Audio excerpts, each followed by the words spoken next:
You probably know who they are, right? Famous rappers, known celebrities. They are just Muslims, repping the culture. But what if I told you the way you look at these artists might be one of the reasons you stand before Allah on the Day of Judgment? Confused. See, this isn't just music. This is spiritual confusion disguised as entertainment, and almost nobody talks about it. This is not to judge anyone, but to warn, as Allah is the only one who can judge. Let's break it down. djkhaled, the king of Alhamdulillah, God did, we the best, the motivation guru of the dunya. But look closer. His videos, money, fame, women everywhere, music blasting. Palestinian who doesn't stand with his people. Habibi, you're Palestinian, your people need you. 38 million followers, yet you choose to be mute. Free Palestine, djkhaled! Free Palestine! Free Palestine! Shaitan loves this. Not someone openly rejecting Islam, but someone using Islamic words as aesthetic. So the you think saying Alhamdulillah is enough while living a life completely opposite of Islam. French Montana, Moroccan roots, Muslim background. He'll promote his album via Quran recitation, say he is a Muslim, but the music, the clubs, girls, bottles, fame, flexing, everything Islam warns you about, served with a beat and a catchy hook. And we don't even notice the heart slowly normalizing what Allah made haram. This is how spiritual erosion works, not in one strike, but drip by drip. Icecube, he says he's Muslim, and maybe he is. Allah knows everyone's heart, but look at the actions, supporting ideologies completely against Islam, things that aren't just non-Islamic, but anti-Islamic. Promotions, views, statements, the kind that make you wonder where the line even is anymore. And you start to wonder, oh, you can do all that and still be Muslim. Bet that's the trap. When Islam becomes a label, not a lifestyle. As Zaya, she said she's Muslim. Her dad practices, mashallah, but the concerts, the outfits, the lyrics, the image, none of it reflects modesty or Islamic values. Yet some Muslim girls look at her and think, that's goals, not realizing the goalpost just moved far away from Allah. Lildurk, his father is known to be practicing,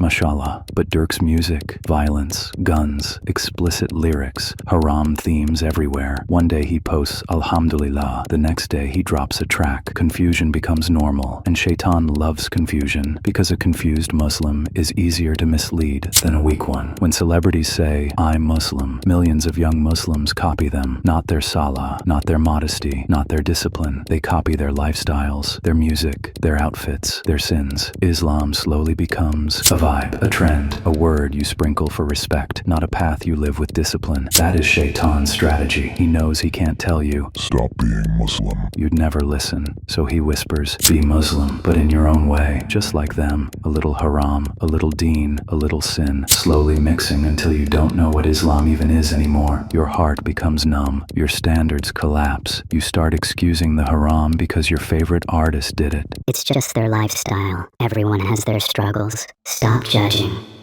Yes. Everyone struggles. We are not perfect, I feel you, but you're not supposed to romanticize their struggles, or consume them, or copy them, or let them shape your Islam. So, what now? We don't cancel anyone. We don't hate anyone. We don't obsess over them. We simply stop letting them define our Islam. Unfollow what weakens your heart. Follow what strengthens your iman. Guard your eyes. Guard your ears. Guard your soul. Because celebrities won't stand next to you on the Day of Judgment. You will stand alone, and the lifestyle you copied will testify for you or against you. So choose wisely, because on that day, the fame, the music, the vibes, none of it will matter, only your deeds will. And that's when the truth hits. Islam was never meant to be a trend. It was meant to save your soul. If you know this message needs to be heard, hit subscribe, because this isn't just a video, it's your iman on the line.